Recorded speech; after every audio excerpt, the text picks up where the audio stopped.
Hello, and welcome to the Film Obsessed Couple. I'm Shelley. And I'm Scott.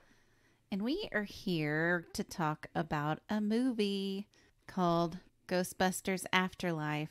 Yep, we did the Celebrity Spotlight last week, wrapped up the Golden Girls, and now we're back. This is the first movie of the year. Yeah, so exciting. Yeah, first movie of 2023.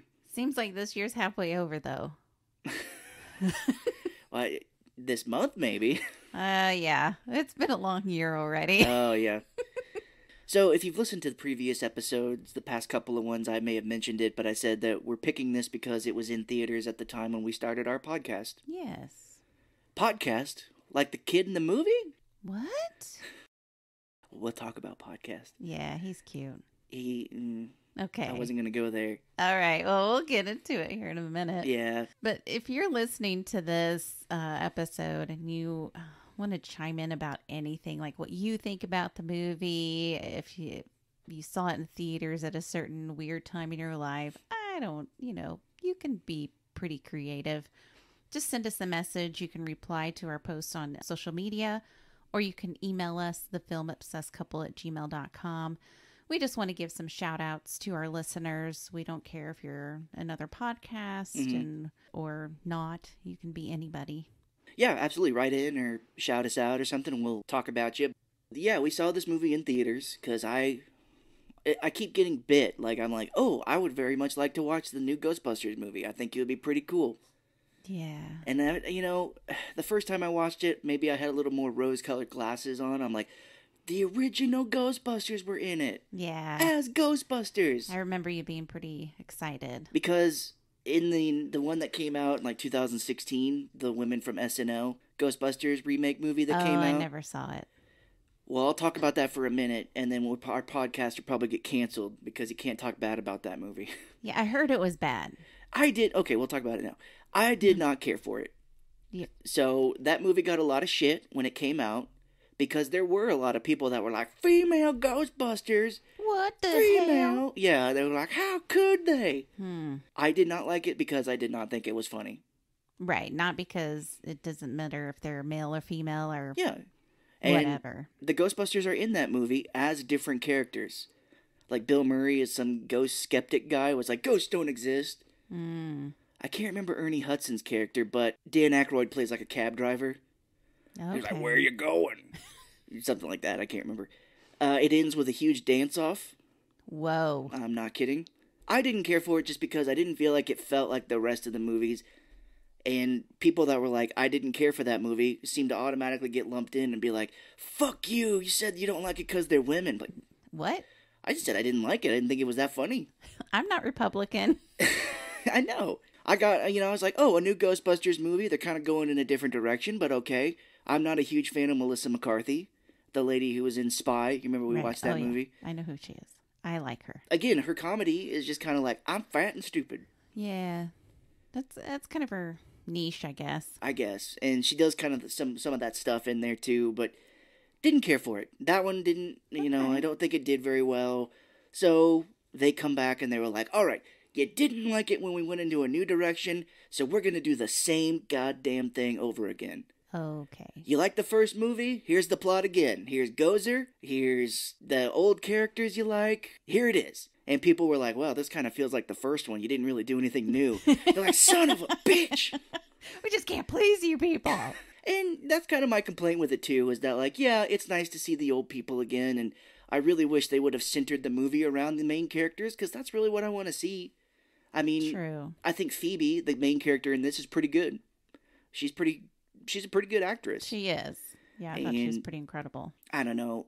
I'll go into why I don't like what they kind of did with this. And it is very hard to make a movie so many years after the original. When all the original actors are so old, Right. Not that they're old and busted, just older. They got busted themselves. Aged like a fine wine. Not Bill Murray. He looks kind of rough in this movie. Well, Yeah, that's... Where are we at? I don't remember where we were going with that. I was excited for this one, too. I actually kind of liked it the first time. When we watched it this time, I was like, well, I know what the story is now, so I'm not like, what's going to happen? I'm like, That's not that great. That's not that great. You were able to be a little bit more picky. Yeah. Yeah, and the more I thought about it after the first time, like my friend Andrew and I were talking about it, and another movie that the internet will kill you if you talk bad about, The Last Jedi, Oh, there's yeah. kind of some similarities here, and I can get into that too later. Okay. And my name's Scott. This is the Film Obsessed Couple. It's what we do. Did you like this movie both times we've seen it? I thought it was okay. Yeah. I remember watching the old Ghostbusters, and they're just like Classics. yeah, exactly. I don't think you can do any better. So they probably just need to stop trying to top it. Yeah. But the only disappointing thing in this one is the Stranger Things guy. Oh, Finn Wolfhard? Yeah. I don't know. I'm a fan of his in Stranger Things. Mm-hmm. I didn't like his character, I think. I don't think it was him personally. I think it was just his character. Yeah, I didn't really care for that. That's another thing I didn't really care about this movie is that they focus on the kids because Stranger Things is the biggest thing in the world. So they're like, how about we have the granddaughter of Egon Spengler? Well, I guess the grandkids. I was going to say granddaughter and her brother, but that would make grandkids. How about the grandkids of Egon Spengler become Ghostbusters? But like, oh, they're adults, right? No, they're kids. They're just kids. Like, it's cool. Have you ever seen a show called Stranger Things? Can we make his grandkids all of those kids in Stranger Things? I do kind of like how they made it, like the kids are pretty much already adults. Yeah. Because their mom, is a single mom and she's just doing the best she can. But they already seem like they take care of each other and themselves. Yeah, this mom, I noticed it more this time. This mom is having a hell of a time with her life. Absolutely. She's a second away from getting these kids taken away. I'm surprised she's not an alcoholic. I think she might be. There is a scene where like Phoebe or someone comes. It's when she finds the trap in the floor. Phoebe comes downstairs and the mom is just passed out on the table with a huge glass of wine next to her. Okay. Well, way to go, Mom. Yeah. They didn't get evicted from their house. They're having to leave because she owes people money in the town that they left. It's like, the bookies are coming for me, honey. Let's go. I also have a huge gambling problem. Oh, shit. I thought I knew how to do math like your grandfather, but I don't. Nope. And that's another weird thing they do with her character. So, the mom is played by Carrie Coon. She's been in a bunch of stuff. She was in Fargo season 3 and Gone Girl. But they say it like Egon in the first 2 movies is like the smartest of the smartest. But it skipped her. Well, it can't hit everybody. I guess. We might as well get into the big thing that I really hate about this movie. So the whole thing, we find out kind of in the middle or later in the movie, Egon left the Ghostbusters. He completely abandoned them. Yes, and everybody's butthurt about it. It makes no sense though, because she gets a phone call. She calls Ray, Dan Aykroyd, who somehow has a tattoo on his arm for some reason. He's cool. Well, it's the Bible verse he says in the first one. Oh, he's not cool. It's the Bible. Well, in the first movie, he and Winston are talking, and he was like, why do you think we're seeing so many ghosts? And Ray says the Bible verse, like Revelation 7:12, I think. Mm-hmm. I don't think I know it, because I remember that movie. Nah, it's okay. He has the Bible verse on his arm. Like, why would you get that tattooed? It was just a throwaway line in the first one where he's like, I remember Revelations talking about the dead coming back to life. Okay. And then years later, he's like, I gotta get a tattoo. Ray tells her the whole thing of Egon kept saying the end of the world is coming. Mm-hmm. And Ray was like, that is not gonna happen. That is ridiculous. That's also bullshit because Ray and Egon were like this. I'm holding my fingers together. Like a cross. They're tight. They were tight. Tight. So I don't think that Ray would have not believed him. I think Ray would have been like, oh, you're doing calculations?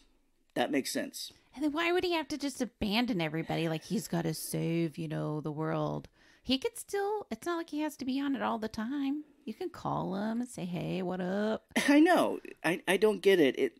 The character development doesn't make sense. So that's kind of the big thing is Egon left. Mm-hmm. And we'll go later into the whole thing, but that really makes me kind of mad. And I mean, I know they have that to deal with because Harold Ramis is dead. He passed away, so they really probably don't know what to do with that. I thought they did that very well, how they Yeah. brought him back. It was very sentimental. Yeah, I think they did the best they could with it, but I just hate that they were like, oh, Egon abandoned his friends and family. They were like, he just left. Yeah, rude. And you're like, oh, well, in the first movies, Egon was a good dude. Like, he was a nerd, but he was a good dude. Maybe that's just how they thought was best for the plot? I don't know. Well, how would you have done it? That's what I'm thinking. So I've edited this. I've been thinking for 40 minutes. I'm taking a nap. No, I would think have Egon having died a while ago, like because he dies at the very beginning of this movie. Like have it recognized that he's gone. Yeah, be like, oh, Egon, yeah, he died. You know, I hate to do it, but maybe have him die in the 90s. Like the first Ghostbuster, the second one ends in like 89 or 90, I think. Have him die like a couple years after. Okay. So his kids didn't really get to know him. If he had kids, I don't know. Yeah, instead of just abandoning them. Yeah, and then maybe his after. This is hard. Yeah, see?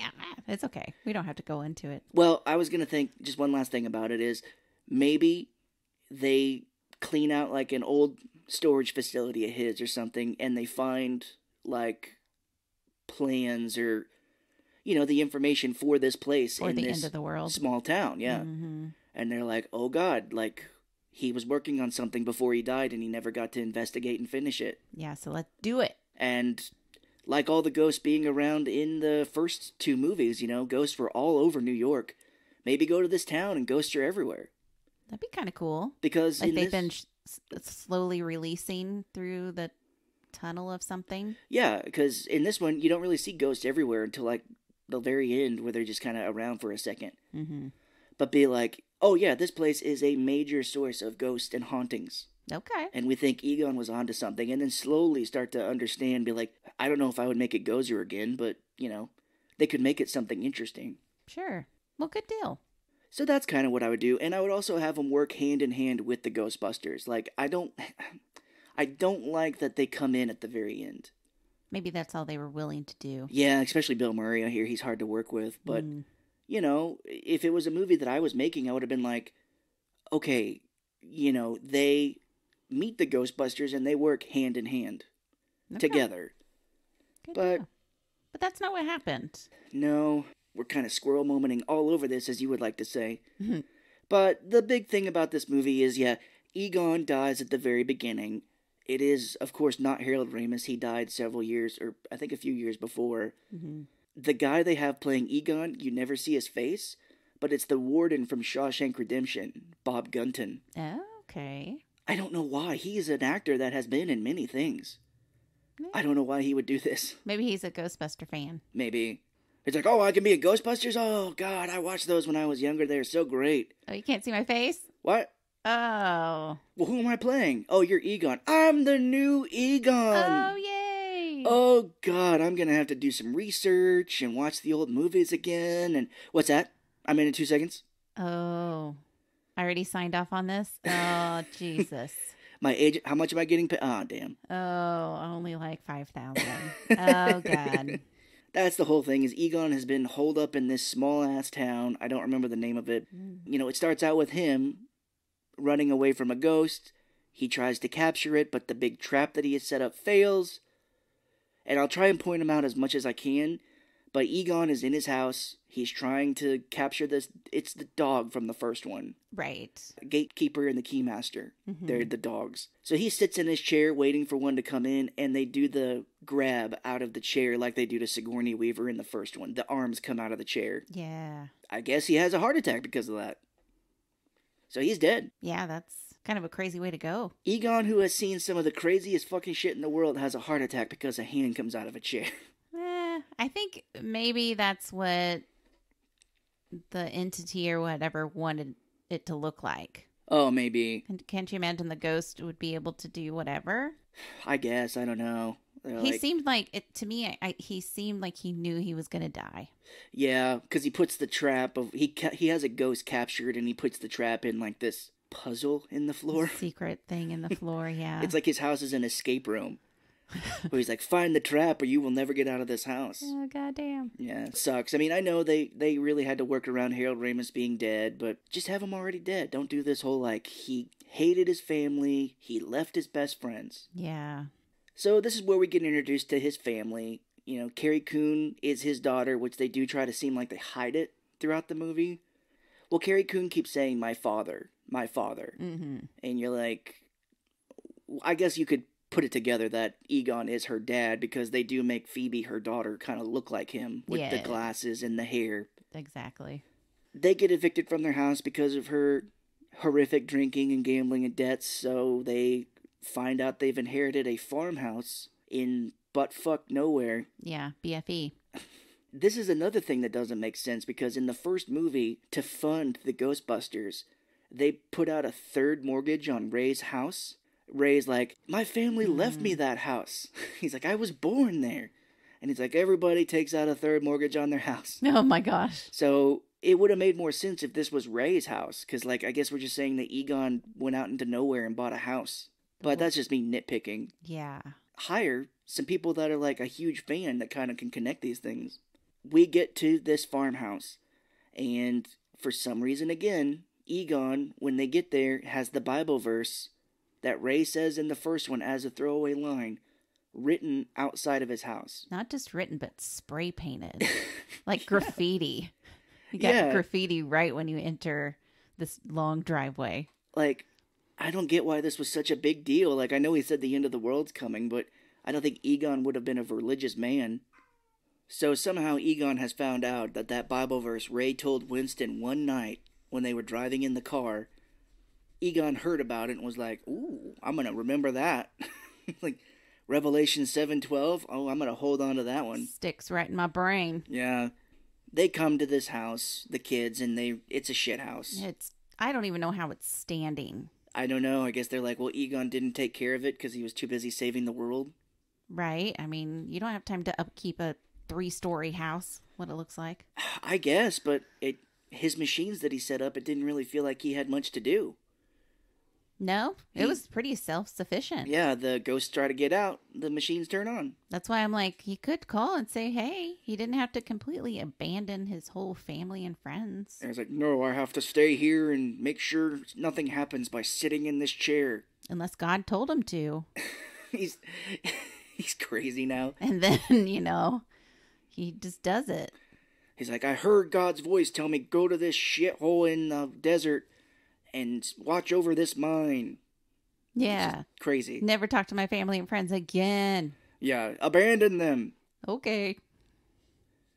But they get into the house, and another reference to the first movie, because we got to keep doing it, is there's a big stack of books in the middle of the living room. Mm-hmm. That's in the very first one when they're in the library, finding the ghost at the beginning. He's like, no human could stack books like this. Whoa. Yeah. And they don't even fall over whenever an earthquake happens. Right. Yeah, that's another big thing, is that this town has earthquakes periodically. Mm-hmm. But there's no reason. Yeah, Paul Rudd's character is like, it's on no fault lines, no tectonic plates, has earthquakes regularly. Yeah, so it's like, ooh, a mystery. Yeah, oh God, what's going to happen? I wonder who's causing it. And so Egon moved here and fucked these people's lives up by creating these earthquakes. Pretty much. The good outweighs the bad. But yeah, I mean, or you have monsters coming out. Yeah. Trying to destroy the world. Because later we find out that in the mine of the town, which the mine is Shandor Mines, he was the evil guy from the first one. Nice. He made the apartment building in the first one. They talk about Shandor Mines. So there's a whole pyramid type thing down there devoted to Gozer. Mm-hmm. And there's this pit that like all these ghosts try to get out of, and every time they try, he has set up like proton packs to go off and shoot it back down the hole. Yeah. Like, get down there. Get back in there. You get. And when he does that, this causes massive earthquakes, and I'm sure some people must have died of a heart attack at some time because of these. Yeah, but you kind of see that the town is getting used to it. They're just kind of like, oh, okay, here we go again. Oh, boy, another fucking earthquake that's going to destroy some parts of the town again. Yeah, it lasts for like 5 or 10 seconds. Yeah. Here we go. So yeah, they all find this house and kind of get used to it. And Carrie Coon does tell them, like, remember how I said we were gonna stay here and get stuff and then head back home? Yeah, we're living in this shithole now. Yeah, we got to stay because we can't afford anything. But then I guess her dad is in horrible debt too. So I don't know what the fuck she's gonna do. Yes, this poor woman. This is where Janine from the first two movies comes in. Yeah. Annie Potts. She looks great. She does look very good. I didn't look up her age to see, but yeah, she looks very good. She's like, I was your father's secretary. Remember everybody? Remember me? How just- could you forget her? This movie is like nudging you in the ribs every time. It's like, remember this? If you don't, you shouldn't be watching this movie. I know. But she's like, I made sure that the mortgage was paid. Carrie Coon's like, hey, I'm just here to get a check for the house and get out. And Annie Potts is like, yeah, he has extreme debt. That's pretty bad. Which, that doesn't make sense because we find later Winston is like a super billionaire and has been paying for Ray's bookstore. Yeah. How come he couldn't pay for Egon's? Yeah. Well, is it just because he was like, well, Egon left me, fuck him? Probably. I mean, that would make more sense. It'd be like, well, I'm not going to pay for his because... Or maybe he didn't even know where he was. Maybe. They don't explain how they find them later, by the way, either. I think it's when the girl calls from the jail. Mm-hmm. She may tell him where they are. Oh, I didn't think so. Okay. Maybe, well, you know what? We'll go with it. She didn't say it on screen. I think it was implied. Well, no, because she was on the phone the whole time on screen. I don't know. Forget that theory. You know, somewhere. I don't know. They're psychic. That's why they show up so late, is because it took them so long to investigate where they were. Like, they get there, and it's like 4 weeks later, and everybody's dead. They're like, oh, we got here way too late. Whoa. I wish that the girl would have told us where she was. My bad. You know, the movie kind of takes a bit to get going, I think. Like, we get this whole side story of Finn Wolfhard. He starts working at like a, what do you kind of call these restaurants? It's like Sonic, if you people know what Sonic is. Yeah, like a drive-up or drive-in type of like a drive-through. diner-ish. Like, you know, you drive up to the window and or they have like stalls and you hit the button and then they come out on roller skates and give you the food.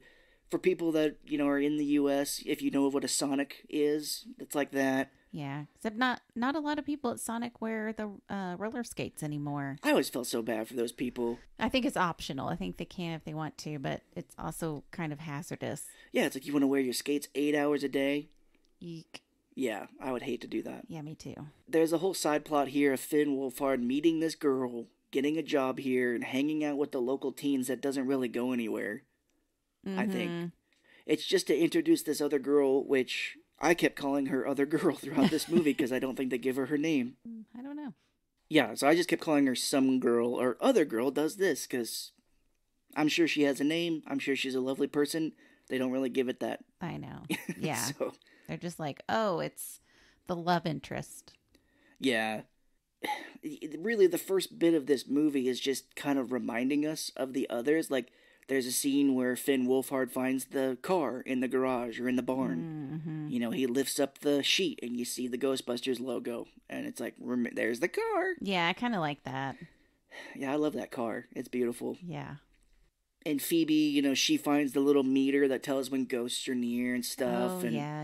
you know, just kind of things that are like, oh, these were from the first movies. And that's how she kind of finds different things throughout the house because it ends up being Egon.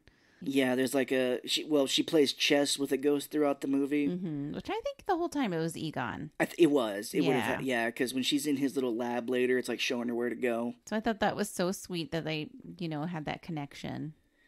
Egon's kind of an asshole chess player, by the way. He knocks her board over, and when she sets it back up, she starts playing with him, and he takes one of her pieces, and he's like, whoosh! He like knocks it off the board, like, get the fuck out of here. Yeah, that was kind of rude. Granddaughter, I teach you. He's real competitive. I guess so. And this is another thing, they kind of barely touch upon it, but nobody knows about the ghosts from the 80s? Like, Yeah. this would have been the biggest thing in the world. Some people do. Yeah. Like Paul Rudd's character, who turns out to be their teacher, is like, oh, the old Manhattan hauntings? And you're like, they happened before we were born. I'm like, no, this would be like everywhere. Mm-hmm. Like, I don't care if this happened 50 years ago. They'd be like, we found out that there is life after death. Yeah, history book shit. That's what this would be. They're not like, because they talk about it, they're like, oh, some guys saved the world and helped, but, you know, that was like 40 years ago. Oh, well. And they'd be like, no, they'd be like, we found out that ghosts exists. These people found a way to get them and contain them. And yeah, the ghosts aren't around anymore, but there is definitive proof that there is life after death. Yeah, there'd be a holiday set up for it. And a memorial for people that died, because I'm sure there are people that died in it. Yeah, churches would not exist anymore. Yeah. Be like, kids, well, we're doing first day of summer school, but we're out tomorrow because it's Egon Spengler Day. And then Ray Stantz Day is next week. Peter Venkman Day is 3 weeks from now. They're just like, they have their own national holiday days. That'd be kind of cool. Yeah. Especially if you're a kid in school. Be like, yes. Yeah. Get out of school. And then they're like, well, what about Winston Day? Oh, he didn't get one. Oh, too bad. Because that's kind of the joke, is in the second movie, they kind of really reduced his character. And they did that in the first one as well. His character was supposed to be very big, and Eddie Murphy was going to play him. Oh. But it kind of fell through, and so they reduced his character. Wow. Rude. It kind of sucks. I mean, it is nice they've made him kind of the most successful one after all this shit happened. He's a billionaire. Now at the end, you can be successful. Congratulations. I don't understand why Phoebe has to go to summer school. Yeah, she's like smart as shit. She's super fucking smart. I think it's more of a babysitting thing. Yeah, maybe so. The mom's like, I've got to deal with your Uncle Jack. I gotta work on the corner. The corner? Yeah, the corner. Oh. Sell some crack. I'm like, the corner? What corner? Crack cocaine. I gotta meet your Uncle Jack Daniels. Oh. No, she drops Phoebe off at summer school and is like, oh, make friends. And there's this running gag where she tells jokes. Yeah, like not nice jokes. Well, I guess they're all like, she's weird. Right. But it's like, Egon didn't tell jokes. Oh, yeah, because she's like trying to fit in. So she has all these weird, like, one-liners. Yeah, what does the fish say to a cow? Well, she says, how come you can't trust atoms? Yeah. Because they make up everything. Ha. And they're like, oh, God, Phoebe, don't do that. And there's not a real joke of what does the fish say to a cow? I have no idea. I was waiting. I'm like, what? What did they say? Like, ribbit? Oh, no, fish don't say that. Is your name Phoebe? No. Maybe. You do have the glasses like her. I don't know. What would a fish say to a cow? Anyway, write in. We'll get back to that. But at summer school, we meet Paul Rudd's character having one of the worst names ever.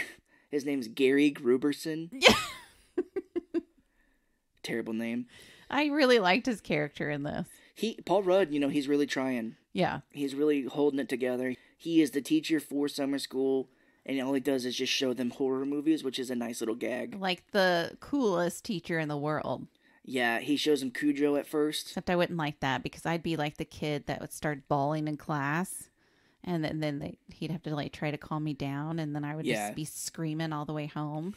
Well, I thought about you because he shows him Child's Play later, and I'd be like, you'd be the one like, That, again, I would be in the corner rocking myself, just completely destroyed mentally. Yeah. So talking about podcasts, this is where we meet. Podcast. And you didn't like him? I did not.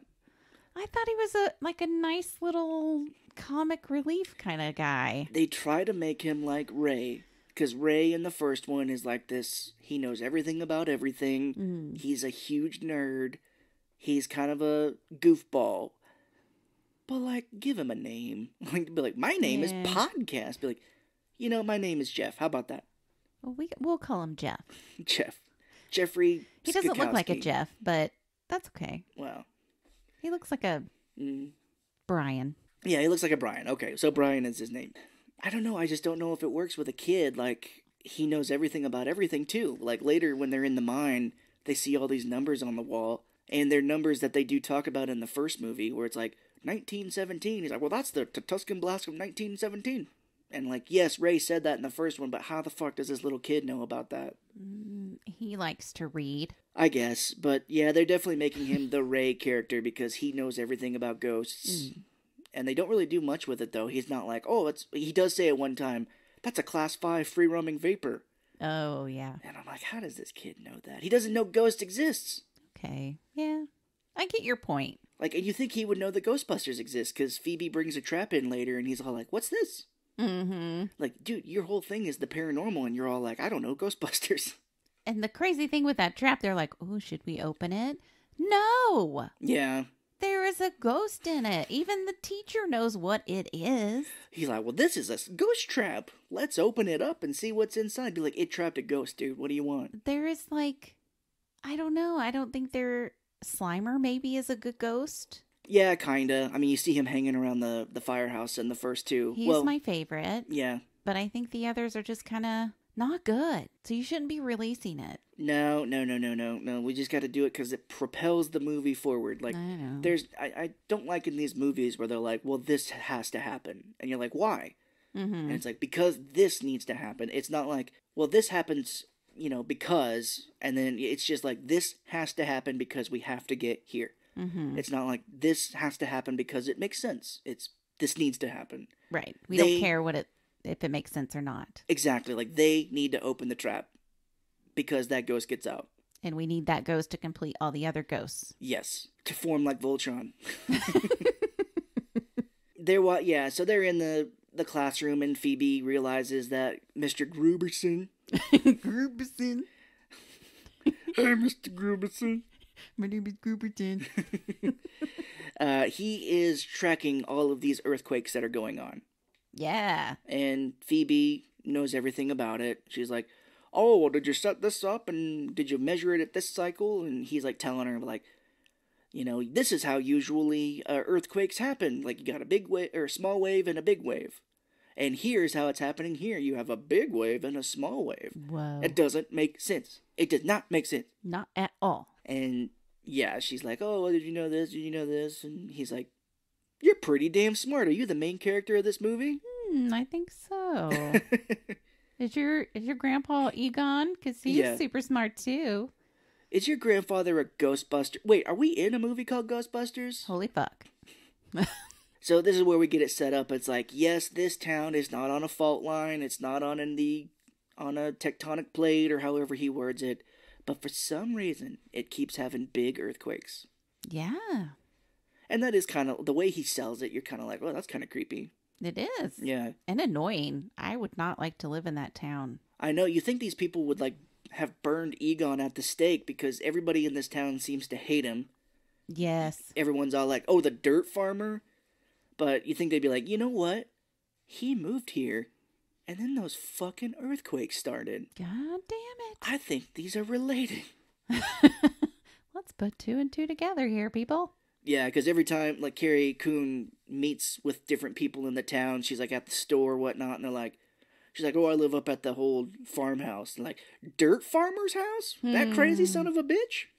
He bought some weird stuff here. Yeah, and she's like, why do you guys all call him dirt farmer? Like, well, he has a farm up there, but all he's got is dirt. He just got dirt everywhere, just piles of dirt. He never grew anything. Just dirt. Yeah. I don't remember exactly where it is, but at some point Phoebe and Podcast go into the mine of Shandor's mine. Mm-hmm. And they find, like, this big wall. It looks like hieroglyphics. And he gives the whole speech of, like, oh, this was Ivo Shandor's mine back in the 1900s, and they used to mine things like pure selenium to make girders. What? Because there is a line in the first Ghostbusters when Ray is talking about the big apartment building that Sigourney Weaver lives in. He's like, this building is made very strangely. He's like, it has girders of pure selenium. Like it is a conduit to focus, like, paranormal activity. Oh. So now they're all like, well, they're used to mine selenium out of here for girders. I'm like, I get it. Oh, wow. You're talking about the first movie. I get it. Okay. Well, I just didn't know what he was talking about, so that's just kind of, I was like, okay, moving on. Yeah. For people that are not, like, super familiar, I'm sure they're just like, that's a word. Yeah. I mean, it comes together later. You don't really need to say all that, but You're cool. like, selenium thanks. girders. I don't get it. And I'm sitting there like, I get it. The first movie happened. They're kind of catering, or maybe they're like, well, it's been a while, so maybe they don't remember. Yeah, as if, like, the fans wouldn't rewatch it or watch it before this one again. Yeah. I've seriously seen those movies so many times, and I guess I should say the first one didn't really freak me out, but the second one where the painting comes alive. That was crazy. Yeah, Vigo the Carpathian, for some reason that one freaked me out when I was a kid. Yeah. I was like, whoa, that painting comes to life and can come out of it and walk around. I'm like, that scared the shit out of me. Mm-hmm. And apparently my friend when I was in high school, he talked about that too. That one scared him. Because he said he had like a Ghostbusters coloring book and it had the painting Vigo on it. And he wouldn't go in the room with it. No. I was like, Mom, would you get my coloring book? And she'd be like, oh my God. She's like, I'm just going to throw this out if it scares you that much. If I color it, it's going to come alive. I remember it was on TV one time, and I was watching TV down the hallway in my parents' room. Oh, wow. Because I could see the TV where it was. I was like freaked out. It may come out and grab you, so you got to stay far away. As I got older, though, the first one kind of freaked me out because it's about like an evil death cult that's trying to get Gozer to come and destroy the world. I'm like, whoa. Because, Egon has that line where he's like, oh, the guy who owns this apartment building, his name's Ivo Shandor. He was a doctor. He did a lot of unnecessary surgeries. Ew. Yeah, he was like, they used to do rituals up on the roof to bring about the end of the world. Stands up, and now it looks like it might actually happen. Oh my gosh. I could do the whole movie here if you want me to. No, it's okay. And then Peter goes, so be good, for goodness sake. Whoa, somebody's coming. We've got to get out of here. Okay, anyway, I'm sorry, I'm done. Okay, wow. We know how big of a fan Scott is now. So that one kind of freaked me out afterwards, where it's just like this death cult doing like weird rituals trying to bring Gozer into the world. It's a little scary if you think about it. Yeah, they don't really have anything. That would be really cool, is if our movie of Ghostbusters, they come to this town trying to investigate Egon's research, and they find out that it's part of the cult. Like, all these people that live here are the cult. Yeah, that'd be really cool. They are trying to bring the end of the world. Yeah. And they're all super nice. I mean, cults don't go away. They stick around. Yeah, they're all, like, super nice at first when they get there. They're like, oh, my father was Egon, and we were doing some research of his, and he talked about this town a lot. And they're like, well, welcome, please stay. Yeah, they love bomb ya. Oh, love bomb ya. Love bomb, yeah. Like, love bomb ya, what is that? That's a new scientific term. What country is that, love bomb ya? Things. But yeah, that could be it, and then, it's just this town filled with the cult trying to bring Gozer in, and they have to stop it. And at the end, Tom Cruise is revealed to be the leader. Because it's Scientology. They're like, oh, are you bringing in Gozer? No, Tom Cruise. Holy shit.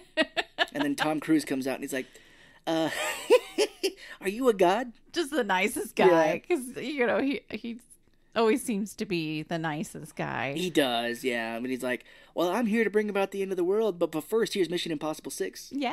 You're like, whoa. That, you know what? Your views are weird, but goddamn, your movies are badass. Yeah, you're just so good. I'm here to destroy the world, but first I will do Maverick 3. Woo! It's gonna have some insane shit in it. Yeah. Stuff happens. The movie. That's what this is. Movie, and there we go. Things happen. I think I'm gonna go write this movie when I'm done. Be like, let's make another Ghostbusters movie, but here's what I want. I want an evil cult trying to bring the end of the world. And how about this? How about we don't fucking do Gozer again? We saw that. That was the first movie. So a totally different thing. Yeah. Okay. You need to write this down, man. It is good. I think in the Ghostbuster comics that I read, there is another, which I was like, they ripped me off because how much of a nerd I am. I used to think of like what could be a new cool Ghostbusters movie. And I was like, okay, my movie would be, and copyright. Mm-hmm. My movie would be, it's set in the future because it's been so long. Ghosts have disappeared. Like, because it's like, well, they did their job. That's it. Ghosts are gone. And then ghosts start appearing here and there. Like, you start having it again. Mm-hmm. And a new team of people hook up with the old Ghostbusters and are like, well, what's happening? It's been so long.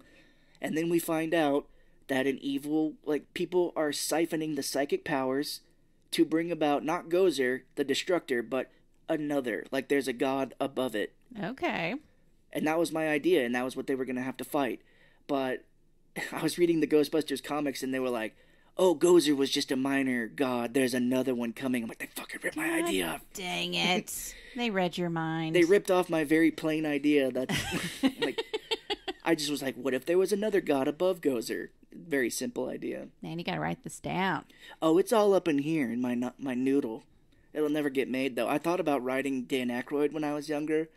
Be like, Dan, I have an idea for Ghostbusters. The next one, I think it would be great. Come on, everybody, hashtag. Hashtag him. This is such a good idea. Like, seriously. Now I'm just giving ideas on how to rewrite this movie that happened, which I don't think they will do. No. Because they did announce that the new Ghostbusters is coming out in December of this year. Oh, that's right. Fuck. So, hey, guys, if you haven't written a script yet, Death Cult. Yeah. Evil Death Cult. We're going to need money for that, though. Copyright film, obsessed couple. Yep. But Phoebe's in the house. She finds the trap. She finds it in the puzzle in the floor and gets to escape the room. The door's locked when she starts the puzzle. Like, what the fuck? Without all the saws are coming out through the walls. You're going to cut her in half. Hello, Phoebe. Hello, Phoebe. This is me, your grandfather. I'm also Jigsaw.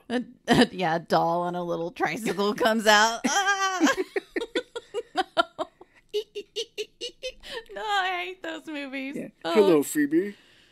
I am your grandfather. I was a Ghostbuster, but I was also the mass murderer Jigsaw. Makes sense if you think about it, because I'm super smart. Don't go to the basement. That's where all the bodies are. Well, that's pretty much what she does now, is that she has the meter that goes off and directs her to the lab. Right. Because they've got a jerky off for the first movie. It has a fireman's pole to go down into the lab. Of course. I know it doesn't bother you. I'm just like... It doesn't really make sense. Like, who does that? And he's older. Yeah, and he didn't like the fire pole. When he slides down it, I think in one of them, he looks like he's terrified. He's like, Oh, my goodness. Like Ray loved the pole. Yeah, he did. Well, that's a different movie. Get it. Ray loved to go down the pole. This is getting better. What else you got? Ray loved to go down the fireman's pole. Okay, that's better. Ray loved to slide down, I don't know if there's a good way that you could say that. But Ray was happy. He was like, oh, this is so cool. Egon didn't really seem to care for it. So maybe he was like, I have bad knees. I'm not walking down the stairs. So he slides down it. Yeah, because that's going to be so much less. You're going to just put all your weight on your lower joints. Yeah. But Phoebe slides down this thing and she finds his lab, and there's the joke from the first one again. She finds his spores, molds, and fungus collection. Yeah. Because in the first movie, when Egon is talking to Janine, she's like, what are your hobbies? He's like, I collect spores, molds, and fungus. It's a good hobby. And here it is. We had to see it. I mean, that won't cause infections or anything. But his ghost, you don't see him, but the lights are moving and stuff, directing Phoebe where to go. She finds a proton pack, and the ghost directs her. The lights direct her on how to fix it. Yeah. Yeah. But she seems to know. She's like, well, how could you have made a 4-cycle generator so small? And he shows that there's like a ton of degrees on the wall. I have no idea how she would know that. I don't know. And I think some of this stuff might be real because Dan Aykroyd really seems to know his shit. Wow. Like, the wording that he uses, I think, is real. I mean, I don't know how true it is with ghosts, but he's kind of interested in the paranormal. But he's like, he took our acetylene torch packs and went. And I'm like, is that a real word? What? So she fixes it, and then she and Podcast do a test on it and fire it in the... just kind of out and about. Yeah. Podcast has found the goggles that they use throughout the movies. Like, Ray used them at the beginning of the first one when they're fighting Slimer. Oh. But it's like those goggles that fit over your face. Yeah. One thing I did like that they actually added to this is that he takes a photo and a little Polaroid comes out of it. Yeah, that's really neat. I was like, well, that's cool. Okay, they added something to the technology that they had. It works. They shoot the proton pack and they destroy everything that they're shooting at, literally vaporize it. And then they hear a strange sound which takes them to the first ghost of the movie. Oh, yeah, yeah. Mm-hmm. They're in a factory, and this ghost is blue, and he has a bunch of arms, and he likes to eat metal and stuff, and his name in the movie is Muncher. And the ladies love him. No. I knew you were building up to something. I saw your face. I I'm like, smile, yeah. what are you doing? What are you Like, doing over there? Muncher, how did he get that name? Oh, you Oh, you want to yeah. hear this story? And when he's eating the metal, he's like, blah, blah, blah, blah, blah. But this starts the first chase of the movie. They shoot at Muncher, and he gets out of the warehouse and escapes. So while this is kind of happening, we get another scene with Finn. Finn Wolfhard somehow knows how to fix up old-ass Cadillacs, and he fixes the Ecto-1. Yeah, well, I think he had some unknown help. Like, well, You see it. known help from his grandpa, yeah. Yeah, he's trying to start it, and it looks like one of the wires connected to the battery is frayed, and Egon fixes it. Mm-hmm. It'd be funny if it shocked the shit out of Egon and his ghost just went back to the afterlife now. Like, well, I guess that killed him. Well, shit. So Finn does like a joyride with the Ecto-1, which is cool. I did enjoy seeing it go again. Okay, so I thought this part was a little much because, I don't know, I've driven a car really fast, and it gets out of control super fast. Dude, these Cadillacs were long as fuck. Yeah, I mean, that's probably the only reason why I didn't flip over. But I was thinking that. I'm like, he's going to flip that shit. yeah, he was driving way too reckless to not. Like, he'd have to be an experienced driver to drive like that. Yeah, no, absolutely. I was thinking the same thing, and I wrote that too, because there is an episode of some, like, car restoration show where they restored the old Cadillac from the movie, the Ghostbusters Ecto-1, and Dan Aykroyd comes and drives it for him, and he's like, these cars were long as a city block. Yeah. And I'm just like, yeah, he's like doing twists and turns on that shit, and I'm like, I don't think you would have, you would have died. My first car was a 77 Cadillac. Yeah. It was a boat. Yeah. Like a boat. Yeah, it's crazy. And I do like the joke of talking about how much I love the first one, but I do like the joke in the first one when Ray gets the car, and he's like, oh yeah, he's like, it needs new shocks, new brakes, new brake pads, new tires, and just everything. And he's like, how much did you pay for this? He's like, only $7,800 back in '84. Oh, Jesus. So, podcast, Jesus Christ. Brian. Brian, yes. Brian and Phoebe are walking back to the farmhouse, and they meet Finn, who's driving, and they were like, we need your help because we saw a ghost, and they head into town to get him. Yes. Yeah, this part's a little weird too. I think it's the best part of the movie. Okay. They do a big chase in town fighting the ghost. Okay. I think it's well done. It's kind of interesting. There is some weird things, like when they're fighting the ghost, like, Podcast realizes there's like a remote controlled trap that can somehow go 90 miles an hour as well. Because it's keeping up with the car. Yeah, they discover a lot of stuff that it's like, how would you know that? I don't know, because Phoebe pulls like a handle and it shoots the seat outside of the car so she can shoot the ghost, and I thought that was cool. that's pretty cool. That's pretty neat. I really like that, because That makes otherwise you're sense. going to lean out the window, and that's just not feasible.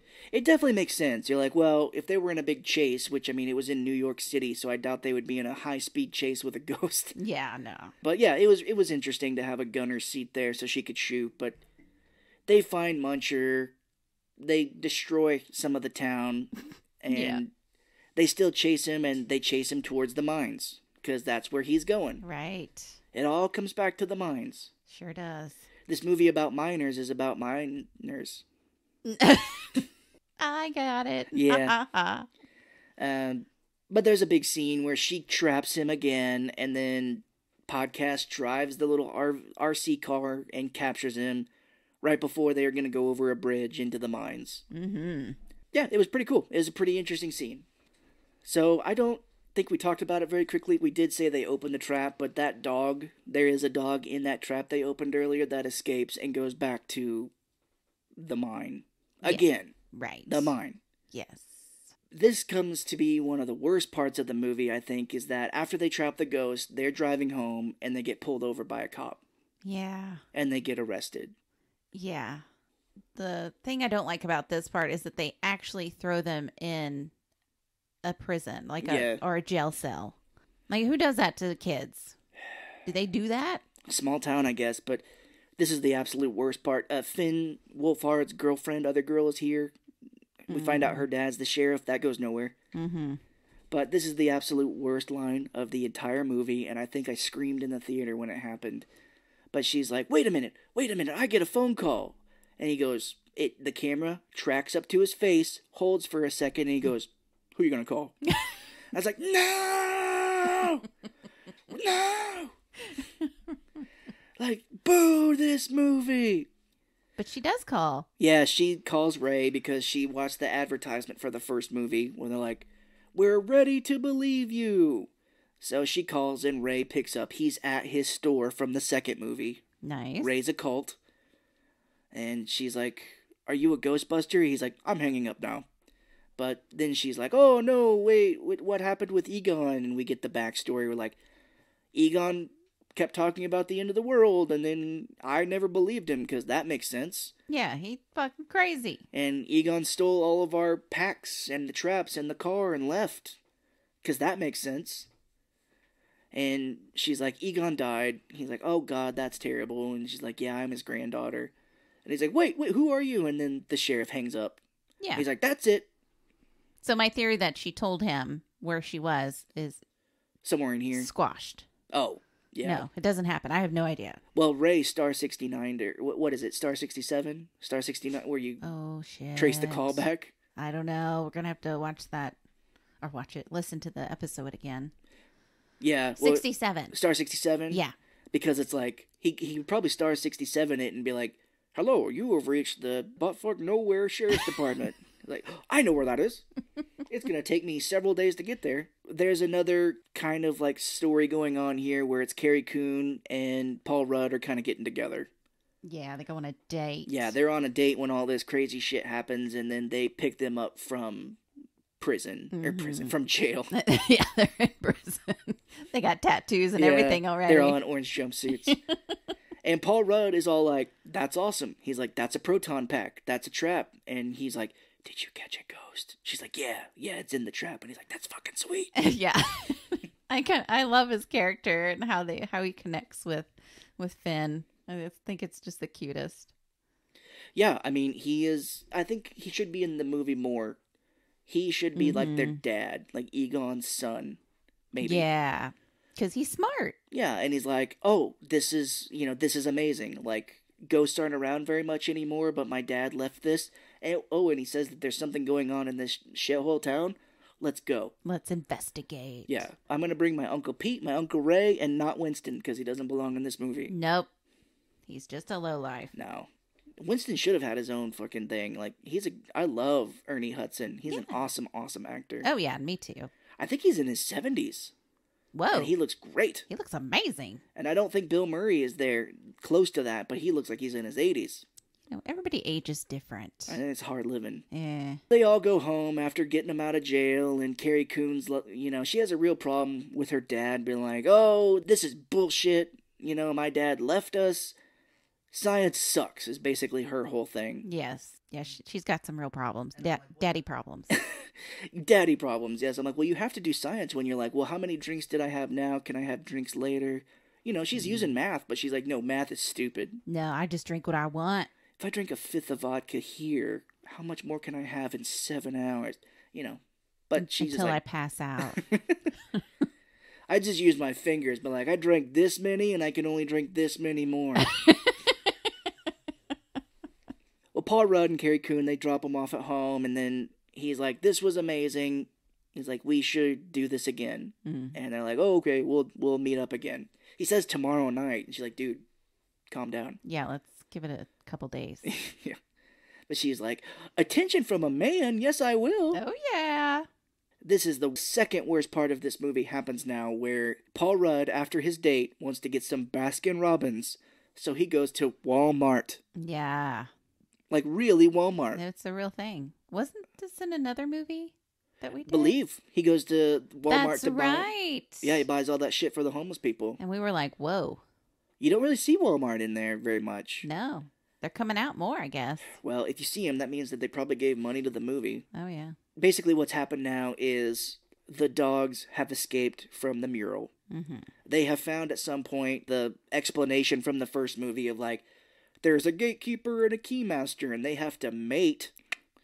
Hello. I winked. Yeah. This is not a visual podcast. No. I'm winking at nothing. Not yet. But they have to get together, and that will release Gozer. Whoa. Paul Rudd is at the Walmart getting Baskin-Robbins ice cream, another product placement. Oh, yeah. And the marshmallows, the Stay Puft marshmallows, come to life. Which I think is so cute, but also like, why? Yes. They're adorable, but why? I Yeah. saw the trailer for this movie and I was like, ooh, that looks interesting. And then they released one that had this in it. And I'm like, this is going to be bad. Yeah.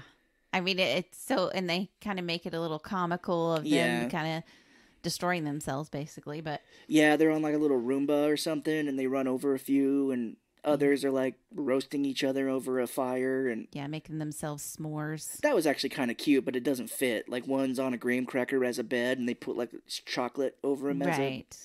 I'm like, that's kind of funny, but it doesn't fit. No. Paul Rudd walks through the store and eating all the dog food is one of the dogs. Of course. He's And- hungry. Yeah. Been trapped for a while. Probably so. I wouldn't think that it would have to eat. But he runs out. This thing chases him. It bursts out the doors of the Walmart like the dog in the first one burst out of the doors of the apartment building, chasing Rick Moranis, who is not in this movie for some weird reason. He was the nerdy guy. Oh, yeah. He was a Ghostbuster in the second one, kinda, but he was always locking himself out of his apartment in the first one. Lewis, they let me in. Gets on top of his car. It like kind of roars and gets closer to him, and then it cuts. Yeah, and then you're like, oh my gosh. Yeah, He's dead. Totally dead. Like that's it. Paul Rudd got murdered. Yeah. Had to have. That they hear it in the news the next day. They were like, local teacher mauled to death. Yeah, by like a bear. And the police go to the crime scene, and Paul Rudd's like tied to a tree, and he's got flowers growing out of his stomach. And like, how did that dog have time to do that? We're watching Hannibal. Yeah, that's our biggest thing about that is like these bodies are always like, it was hung by fishing lure, and you're like, How do you have time for that shit? how did you pose this? Like, oh, this body right here, it was sewn into a tree, and flowers are now growing out of it. Like, and it's also growing out of concrete into the ground. You're like, how? Yeah. Like, it looks cool, but none of that makes sense. Mm-mm. Oh, yeah, the killer was here for 48 hours. Had to have. I guess. Nobody saw him. Yeah, And he nobody. didn't leave any kind of trace of evidence. Oh, nothing. Not even a fingerprint, yeah. Drop of sweat? No. Weird. Somewhere in this movie here, we do get where the kids go to the mine and see what's down there. Mm-hmm. And this is where they see the big pit that, like, every now and again, like, the ghosts try to come out. And I think we see Gozer there for a minute, like, reach out of the pit. Yeah, it looks like hot lava. Yeah. Every time that starts to happen, well, first and foremost, the body of Ivo Shandor, laying in state like linen in a glass case, is there. And he comes back to life every time this happens. Yeah, he's all like, oh, I'm waking up. Like, oh, such a long nap. I guess, like they said on his little coffin thing he's laying in, that he died in, like, the early 1900s. So I'm like, how can he wake up every now and again when this comes back? I don't know. That makes no sense. Mm-mm. And I guess they're supposed to be, like, paranormal. It's ghosts. Right. This is where we see the whole thing of, like, every time that those come out, the proton packs come on and cause, like, a huge earthquake, and Phoebe's like, oh my god, Egon was here trying to save people. Oh, here it comes together. Yeah. Which, by the way, Ivo Shandor is played by J.K. Simmons, a very well-known actor who won an Oscar in this movie for, like, 5 seconds. I know. He has one line, I think. I think he's in here because this director is Jason Reitman, the son of Ivan Reitman, who directed the first two Ghostbusters movies. I think J.K. Simmons has been in every one of his movies. So maybe it's kind of like a little, Okay. you're my good luck charm. Gotcha. You want to do half a day's work on this new Ghostbusters movie? Sure, why not? Cool, you're going to be in makeup for 7 hours. Oh, damn. You're going to lay there for 5 hours and have one line. And then get ripped apart. So that's what's in the mine, and that's the big reveal. While they're in the mine, I think Carrie goes down and sees Egon's lab. Yes. Because she's getting directed down there too, and she finds all these pictures of herself as growing up. Yeah. And I think they're real pictures of her as like a kid and teenager. They look like it. But Egon, my favorite part of this movie probably is Egon has little notes next to her where he's like, grew 3 feet in 2 months. She's growing at an average of this per month. I'm like, yeah, he couldn't help but just do math. Oh, wow. On age 7, got braces. So she starts to cry because she realizes that he did care for her. Mm-hmm. Not enough to give a call, but No, but take pictures and stalk her. Yeah, he could be like, hey, I'm in the military, and you know what? They won't let me come home. Yeah, I can just call you. I don't get it. Well. But while she's down here, the other dog somehow comes in and just gets her. Yeah. Possesses her. Yeah. No big deal. Yeah, no biggie. The kids come home from the mine and they find Carrie Coon in the chair and she's talking with the distorted voice. Mm-hmm. They're like, Mom, are you okay? And she's a little creepy. She's like, there is no mom, there is only Zool. Yeah. And then she starts breathing real, fast, rapidly. Because Sigourney Weaver does that in the first one, too. Okay. Like, when the trap gets turned off in the first one, she's like, and when it explodes, she's like, and wakes up. Oh, wow. Yeah, so nothing can be original in this movie. They have to do it like the first one. Of course. But then she starts talking in the distorted voice. She's like, there is no mom, there is only Zool. Oh, my God. Yeah. She does very creepily talk to podcast. She's like, are you the gatekeeper? Oh, yeah. And kind of was stroking his hair and shit. Yeah, you're like, gross. I know what happens when the gatekeeper and the keymaster get together. Yeah. Ew. This is where the cops show up and put them away. Like, all right, keymaster, that's it. You're going away. You talk to a little kid to try to have sex with him. Like, no, wait. I have to bring the end of the world. You can't lock me up yet. She jumps out the window and gets away. Yeah. She starts running like a dog for a little bit, which is a little funny. She's is. like running on all fours. Like,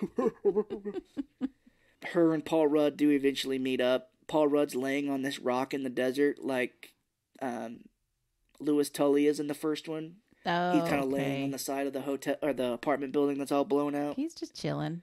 Yeah, and Carrie Coon snaps her fingers and her normal mom clothes turn into like a fucking gold dress. Hell yeah. I don't know why. I think they're making it because Sigourney Weaver's wearing like a red dress after she turns into one of the dogs. Okay. But it's just strange. She's like, and then gold dress. It's just pretty. It's not bad, but they get it on. Right. They start making out and it cuts away. Yeah, we don't get to see any action. Yeah. Now the kids understand what's going on. They're like, oh boy, the end of the world's coming. We've got to do something. We've got to get our stuff out of lockup because when the police took it, they impounded the car and they put the proton pack and everything in the lockup. Yeah, they got to save the world. Save the fucking world. Mm-hmm. And this is where it kind of mirrors the first one as well. Once the trap gets turned off in the first one, all these kind of lights are going everywhere. All these lights are spreading throughout the town in this one, and ghosts start to show up a little bit. I mean, I don't know. I could wrap this movie up very quickly because it goes quick from here. But the kids get into the police station. There's nobody there for some reason. Yeah, maybe they're out getting ghosts. I guess. Because everybody's calling there's crazy shit happening. Yeah, the sheriff's like, sheriff's office, who you going to call? Sheriff's office, who you going to call? Dumb. They find out that the proton pack and the traps and everything are in a smaller cage that they can't break through. I think Podcast is like, that's a Dyson 675. Jesus. You can't get into that. That's unbreakable. Oh my gosh. So he figures out, wait a minute, Muncher's in that trap and he likes to eat through metal. So they open the trap and Muncher eats through the cage and gets out. That's kind of neat. Yeah. That's the last you see of him, I think. Yes. Mm-hmm. He's not in here again. They were like, thank you, Muncher. He gives a thumb up. Yeah. Like his 6 different hands give thumbs up. So the other girl, who's barely been a character in this movie, steals a cop car. Yeah. She's like, I'll go this way. You guys go that way. The end of this movie is her going to jail for some time after that. Yeah, her dad puts her in jail. Yeah, he's like, look, I'm your dad. I understand that, but you stole a cop car, and there's just no way around this. Mm-mm. If I was a white officer, I would shoot you. Yeah. Oh. Yeah, because that happens. That does happen. So they're all like, well, where does this all go? And they start to go into the mine. And before this, Paul Rudd has disabled all the proton packs, possessed Paul Rudd. Yes. It shows him breaking the proton packs to stop all the ghosts from getting out, and that's what causes that. Yeah. And I mean, they go into the mine. I mean, that's it. They get into the mine. We see Gozer has come back. Yeah. She crawls out of the pit. Kind of badass looking. Does look like the Gozer from the first one, yes, but do you know who played this Gozer? A lady. Exactly, a lady. A well-known actress, Olivia Wilde. Wow. She's in it for just a second. Okay. Yeah, she gets up and Ivo Shandor, who's been dead for almost 100 years at this point, is like, "My Lord Gozer, we can rule the universe as father and son." No, that's Star Wars. He's like, "We can rule together," and she pulls him apart, like right down the middle. Yeah, he goes to saying, "I built this whole thing for you. You know, I did Yeah. all this wonderful things for you." And yeah, she just pulls him right apart. She unzips him down the middle. She's like, "What?" That is badass, but also weird. I guess it's just to be like, don't trust evil gods, man. Yeah. Don't mess around. So the kids get into the mine. They see the mom, Carrie Coon, and Paul Rudd. They turn back into dogs, just like in the first one, each one on the left, one on the right. And Gozer's sitting on her throne. And they're like, well, what are we going to do? We've got to capture one of these ghosts and get out of here. And Phoebe's like, wait a second. I've been telling bad jokes throughout this whole movie. I'll stall her. And she goes in front of Gozer and tells bad jokes. Yeah. Oh, yes. She says, what is a fish with no eyes? A fish. And Gozer's like, oh, are you ready to sacrifice yourself and die for me? And she's like, no. No, that's not why I'm here. While she's been distracting Gozer, Podcast has been using the RC trap, which maybe they were getting this like, hey, kids, you see this trap? You can buy that in your local stores. Hey. This will be available next summer. Podcast gets one of the cars and puts it underneath the dog that is their mom. Mm-hmm. They turn it on. They suck the dog into the trap. Carrie Coon is free somehow. I guess they suck the dog out of her. That's weird. They grab her. They grab the trap and run. And the mine like starts falling apart, if I remember right. Yeah. Fuck everybody else. We got to get out of here. Yeah. So this is where they're driving home in the car, and the mom is like, oh my gosh, Phoebe, I found out my dad... She's like on ecstasy, I think, at this point. Yes. She's like, my dad loved me, Phoebe. Oh, it feels so good. She's like, oh, I found out there's ghosts and ghosts. She's like, we know. Yeah, you can stop right now. You've got to stop doing drugs, Mom. We're like 5 weeks ahead of you right now. Like, damn it, Mom. After this, you've got to go into a meeting. Yeah, some rehab or something. We'll take care of ourselves. It's fine. It'd be funny. They're like driving in the car, and she's just in the back, like, oh, I feel so good. She's just on ecstasy. Paul Rudd, as the dog, is chasing them. They fight, and then they eventually drive and go back to their house, the farmhouse. And they've set it up earlier in the movie that basically this whole thing that Egon has set up is a gigantic trap.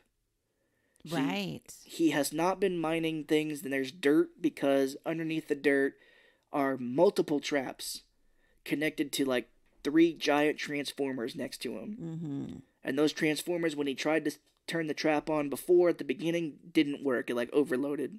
Yeah. Sparks everywhere. Yeah, so they're like, well, we're not going to fix this. We're just going to try it again exactly how it was, and hopefully it'll work. It will. It'll work. That's how these things happen. So yeah, they go back and they're like, all right, well, Mom, when the time comes, you turn on the trap and hit the button and it'll capture Gozer. Yeah.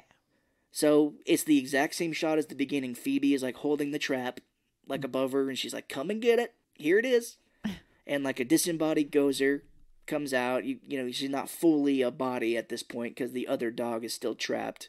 Gozer walks through the dirt. She's like, Mom, hit the trap, and goddamn it, the trap overloads. Dang it. Not again. Yeah. I did not see that happening. Who knew Crazy. that would happen? That is just crazy. So after the trap goes down, Phoebe shoots her with the pack, and Gozer grabs her towards her.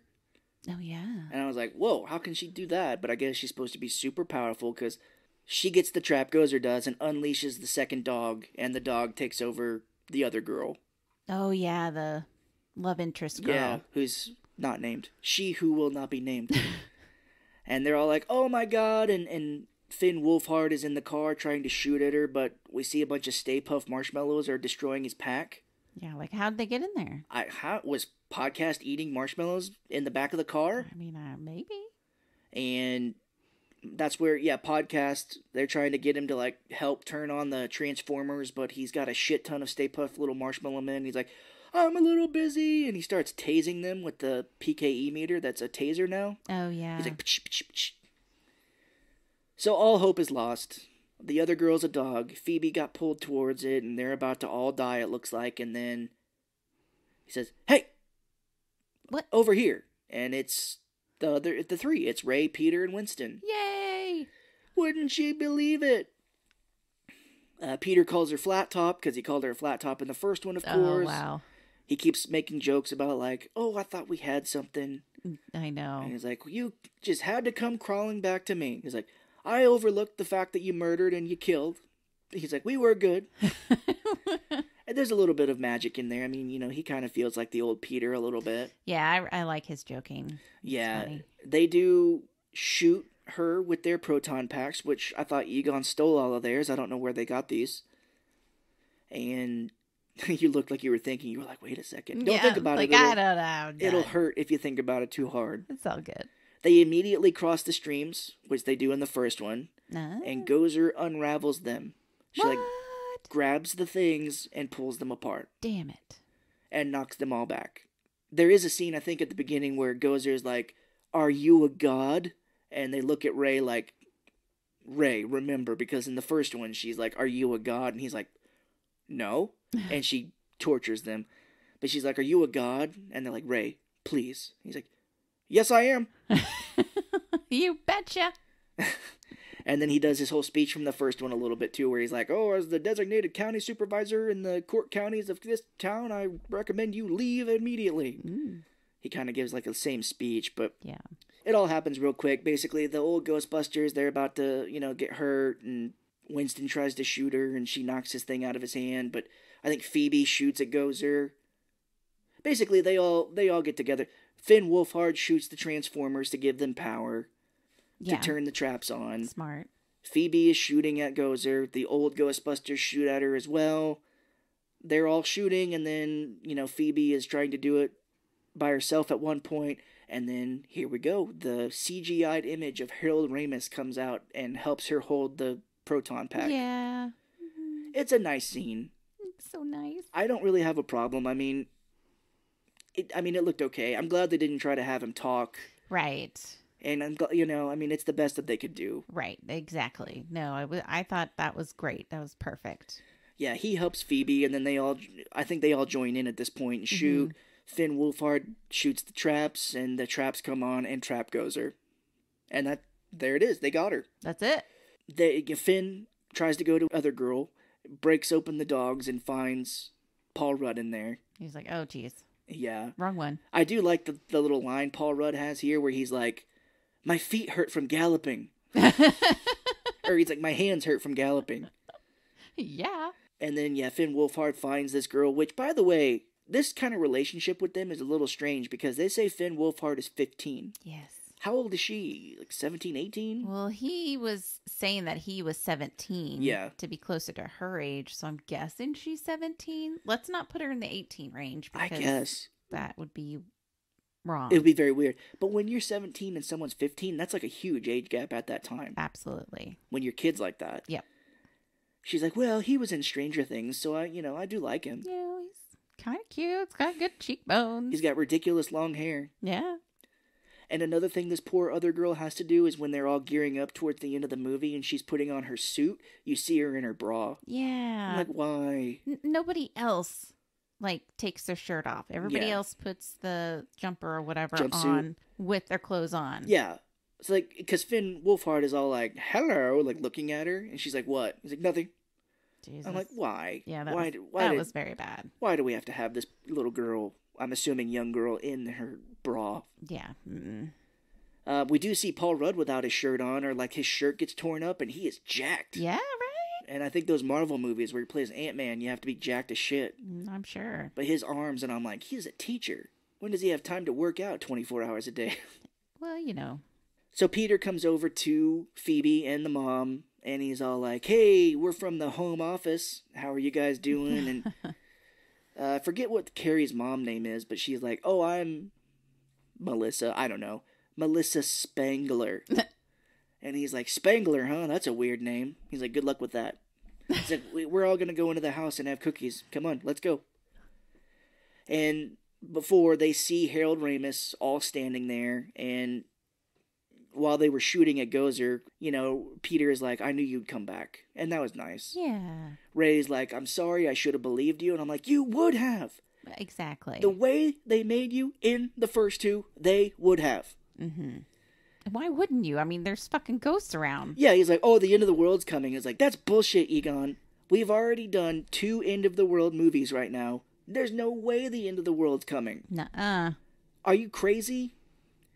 It doesn't make sense. That's what drives me crazy the most. And that's kind of what they did in The Last Jedi, Star Wars, where like Luke Skywalker went off and hid on an island for a long time because his pupil turned to the dark side. Mm-hmm. And he's like, I'm so depressed that my nephew turned to the dark side that I'm going to go hide in exile. And he's going to kill a bunch of people, and I'm not going to do anything about it. Nope. But I'm going to be super depressed. So there's like these movies all have that kind of same thing where it's like the main character left everything that you loved about the first one and became a hermit away from everyone else. And I'm just like, God damn it. That's true. They all say their goodbyes, Winston says it's good to see you again, or I should have called you, or something like that. But then Carrie does have a nice moment where she's crying, and I think he wipes a tear away. Yeah. And then he disintegrates and goes up into the sky, and then it just says, "For Harold." Yeah, and I cry. You were. Oh my gosh, it was just such a touching moment. It was the best I think they could do, and that was Yeah. very nice. Like, when I first heard it, someone was like, "There's the ghost of Harold Ramis is in this movie, I think." I'm like, that sounds bad. But they did it okay. I mean, I think so too. they did it the best. So we get 2 post-credit sequences. The first one, Peter is doing the machine that he did to the student in the first movie, where Sigourney Weaver, who has not been in this movie, Yeah. is giving him the test, like what's on the card. And she keeps shocking him, and he tells her that, he knows the cards because he marked them somehow. And then we get a very quick deleted scene from the first movie, where before they all go to the big apartment complex, like there's a cut scene from the first movie where Janine gives Egon a lucky coin. And she's like, "It's my lucky coin." And he's like, I don't know if I should take that. She's like, "No, please take it. I've got another one." Which is funny, but they took it out of the first movie. Oh. And it cuts now to Janine now holding her coin like, this means so much to me even though no one knows about this. Like, it was a deleted scene from the first movie. And we're sitting with Winston, and she's like, Winston, you went off and you were so successful and made billions of dollars. And he's like, yeah, I have the tools and the talent. I got this. Says that in the first movie. So, which he does cameos now, like where you can pay him to say something to you. Be like, "Hey, everybody, this is Ernie Hudson." Oh, nice. And I think he does that a lot, where he's like, "You've got the tools, you've got the talent." Because he said that's like his big line from the first movie. Wow. But we find out that he's been paying the mortgage on Ray's occult. He's like, that store is going to turn a profit one day. And then we see him in the firehouse pulling in the Ecto-1, which, real quick, they do mention Ray talks about the old neighborhood, and when he's talking to Phoebe on the phone, he's like, the neighborhood, some actor bought up Tribeca and turned that place into a Starbucks. That's Robert De Niro. Robert De Niro kind of redid that whole neighborhood. He has the Tribeca Film Festival. Tribeca is where the firehouse is. Right. Which we did go see it. We've been there. Yeah, we did. I'll upload the picture. Oh, yeah, that'd be nice. We've got pictures of the firehouse. Because in the first movie in the 80s, they talk about how that neighborhood's a shithole, but I guess now that Robert De Niro kind of went through and revitalized it, it's like super fucking expensive. It's really nice. Because at the end, Ernie Hudson is pulling the Ecto-1 back into the firehouse, and I'm like, so he's a billionaire if he bought this firehouse again. Yes, absolutely. It's like $500 million for this firehouse in this neighborhood now? Sure. Dude, he bought it from Starbucks, it sounds like, so they don't go cheap. Mm-mm. And then he's like, I'll always be a Ghostbuster. And then we cut to the trap in the basement of the firehouse, and a light turns on. And that's it. That's the credits. Where it's like, we've got another one coming. So they've got to be in the next one, right? All of them coming back together. So far, Ernie Hudson is going to be in it because, sadly, he doesn't have anything else going on.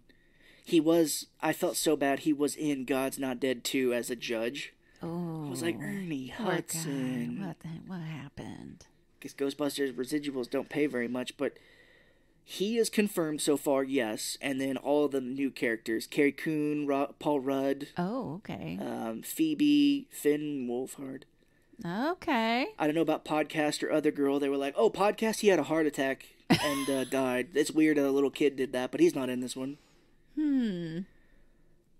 So that was the first hour and a half of this. Now let's really get into it. Okay. For the next hour and a half, we're going to be going line by line from the first movie. Let's do it.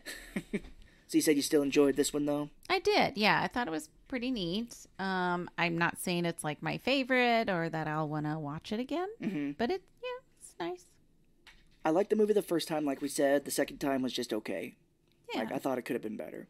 Of course. So I guess we should go ahead and say it. For February, might be a little spotty. Right. Shelley's having surgery. I am going to be having some surgery, which by the time this comes out, it'll be like almost a week post-op. Yeah. So I'm sure everything went fine. But it's going to be a little bit of a recovery. Yeah. For me, it's nothing major. If you want to know, you can message me and I'll tell you. I'm an open book, but some people may not want to know. Yeah.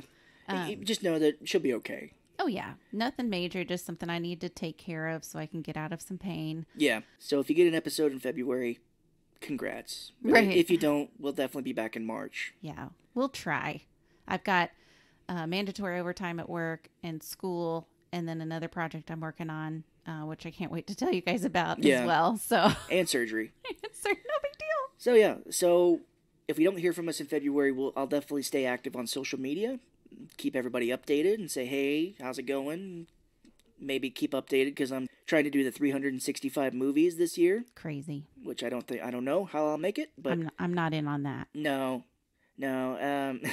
Shelley does watch movies with me, but yeah, there's no way we could both do it together. No. I'm trying that, and I may keep people updated. Be like, oh, I watched this.